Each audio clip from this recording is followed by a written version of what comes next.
Moin Leute, hier ist Mo von VR und das hier ist Paper Beast für die PlayStation VR 2. Guckt euch das mal an. Dieses Spiel ist etwas sehr, sehr Besonderes. Es ist nämlich von einem neuen Studio von Eric Chahi und wurde dann für die PlayStation VR 1 angekündigt seinerzeit, exklusiv, und ich war sehr, sehr aufgeregt, was das bringen wird, denn dieser junge Mann hat irgendwann in den 90ern halt wirklich 16-Bit-Legende geschrieben, ja, mit Another World oder so, hat er wirklich Dinge gemacht, die vor ihm kein anderer gemacht hat. Und auch danach immer noch sehr bemerkenswerte, wenn auch nicht viele Spiele herausgebracht, die Computergeschichte geschrieben haben. So, also ist die Erwartung hoch. Was macht dieser Mensch in VR? Und ich kann euch jetzt schon sagen, ich wurde nicht enttäuscht. Paper Beast ist ein absoluter Trip. Ja. Ich persönlich finde auch die Grafik, die es hier gibt, ihr seht ja, das ist so Low Poly mit dem namensgebenden Papiergeschwurbel, aber gar nicht so viel Papier, wie man denkt. Finde ich sehr, sehr interessant, sehr geil. Und auch wunderschön, muss ich ehrlich sagen. Die Prämisse hier ist nämlich, wir sind in einer Datenwelt, ja. So irgendwo in irgendeinem Server haben sich aus Restdaten einfach Bewusstsein entwickelt und eine ganze Welt, und da sind wir jetzt drin. Das Spiel hat keine Story an sich, die erzählt wird im klassischen Sinn, aber es ist auf jeden Fall eine Reise, die man hier macht. Am Ende des Tages sind nämlich ganz viele Physik-Simulationsrätsel hier zu erledigen. Die entdeckt man aber alle so für sich selber. Es wird einem nichts erzählt, ja. Und der Moment zum Beispiel, der jetzt gerade hier passiert, den will ich euch auch nicht spoilern. Das ist absolut verrückt. Man ist hier in so einer Wüste größtenteils. Ganz am Anfang begegnen wir hier diesen jungen Mann. Guckt euch den mal an. Und der nimmt uns so ein bisschen mit. Ich war damals auch schon von den Strukturen hier ganz schön begeistert. Und wir haben immer irgendeine Situation und denken so, okay, was ist denn hier los? Hier gibt es ein bisschen Wasser in der Wüste.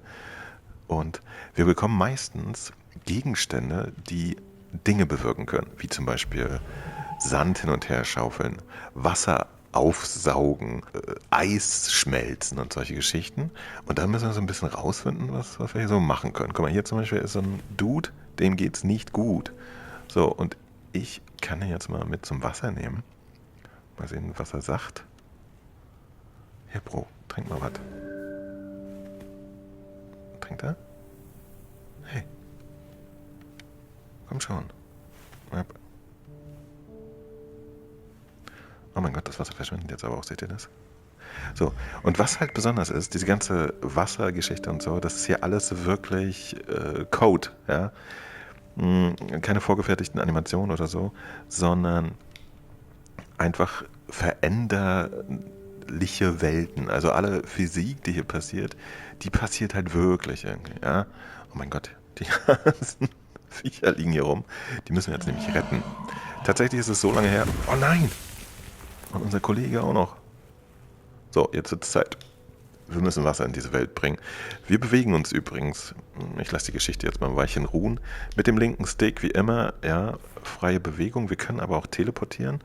Ist auch bequem und nützlich manchmal, weil wir uns nicht nur horizontal bewegen, sondern auch manchmal auf Ebenen drauf müssen. So, hier nochmal die Einstellung von Paper Beast. Man kann steuern, ja. Ihr könnt normale Smooth Locomotion oder Teleportation nehmen und dann beides gemischt. Sehr schön. Snap Turn und Smooth Turn sind alles drin. Geschwindigkeit ist einstellbar und auch Vignettenstärke, bei mir natürlich auf 0. Vibrationen könnt ihr einstellen, hier für die Controller und eure Spielergröße. Fantastisch. Dann das übliche, netterweise kann man hier auch tatsächlich einstellen, ob man In-Airs hat oder HiFi. Geräusche sind auch sehr wichtig im Spiel, allerdings keine Lautstärke. Sehr selten gibt es die Möglichkeit, die Bildhelligkeit einzustellen und den Kontrast. Das finde ich auch sehr bemerkenswert für ein VR-Spiel. Sprache Deutsch, soweit ich mich entsinne, gibt es ja aber höchstens im Menü Sprache, also was soll's. Mit rechts habe ich jetzt hier Smooth Locomotion eingestellt und dann haben wir hier meistens so einen Laserpointer, mit dem wir... Ich kann das nicht verändern. Das Ding hier teleportiert mich immer wieder an diese Stelle zurück. Why? Ja. Dann gucken wir mal hier. Was ist das denn? Und hier sind ständig so Sachen, ne? Was? Was soll das?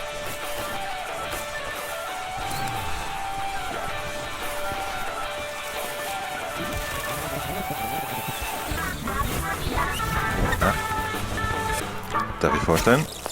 Unser Kumpel Black Wuschel. Komm, Wuschel, wir müssen los. Ich weiß nicht. Ich habe vergessen, warum der da war. Und das ist halt aber so, der Witz, in dieser ganzen Welt passieren ständig so Sachen.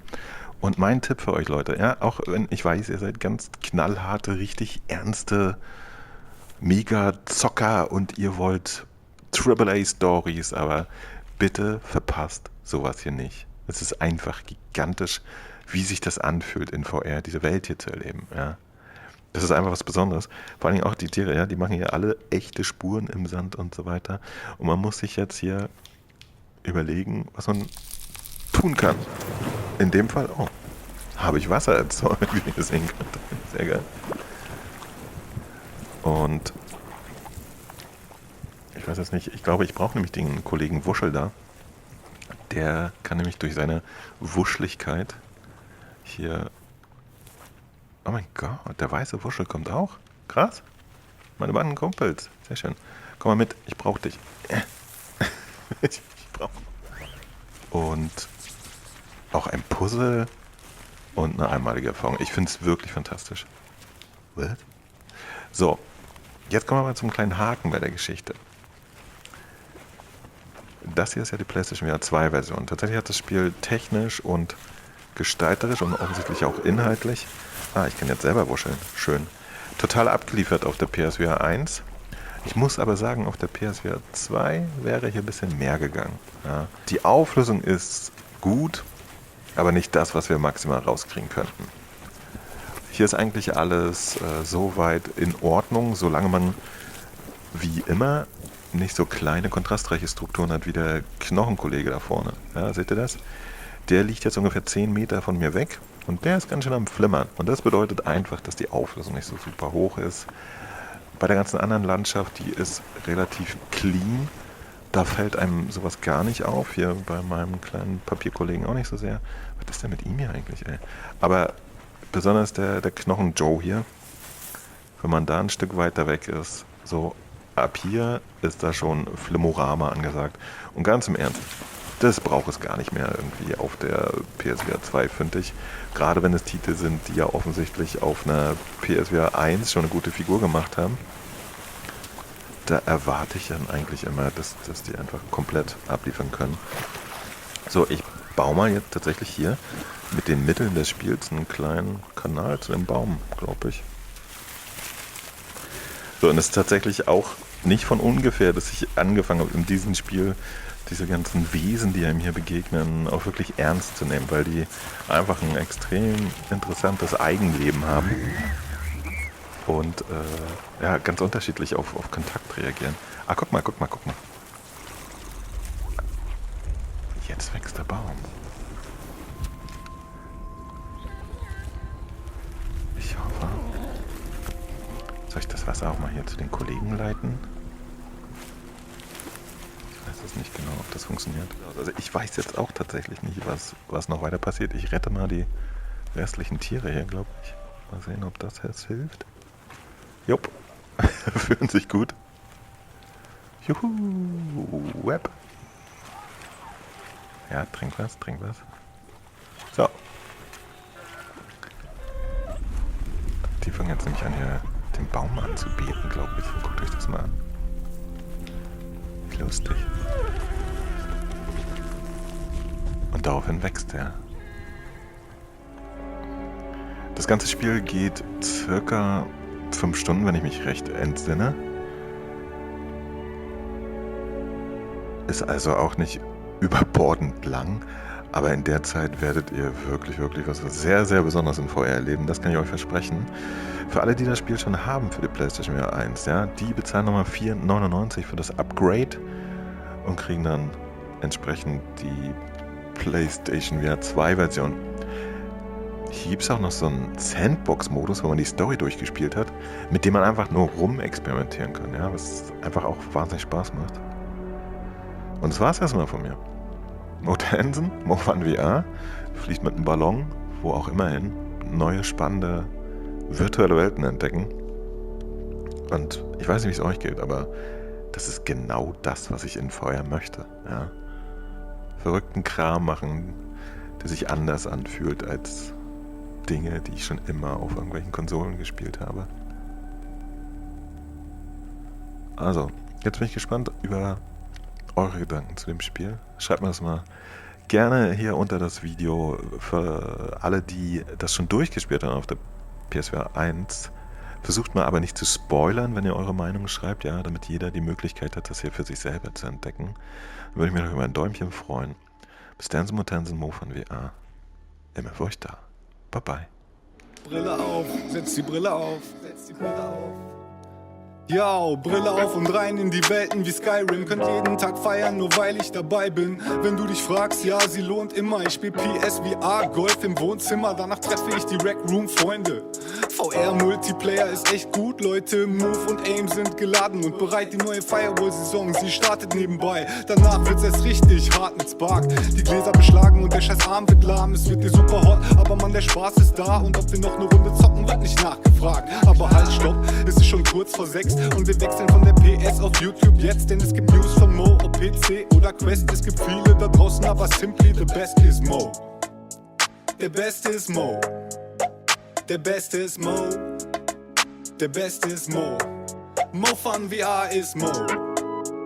Der Beste ist Mo. Der Beste ist Mo. Der Beste ist Mo Tansen, Mo Fun VR. Gibt's was Neues im VR, sei sicher, Mo geht live und unterhält dich mit 2 Stunden No Man's Sky. Auf jedes First Impression kannst du dich verlassen, also lass ein Abo da, dann kannst du nichts verpassen. Ob auf Rügen in geschlossenen Buden mit gutem WLAN, hier gibt's heute kein Schnitzel, Alter, was geht, man? Oder direkt von der Messe mit dem Phone. Voller Einsatz, der Beste ist Mo, ist Mo. Der Beste ist Mo. Der Beste ist Mo. Der Beste ist Mo. Mo Fun VR ist Mo. Der Beste ist Mo. Der Beste ist Mo. Der Beste ist Mo Tansen, Mo Fun VR.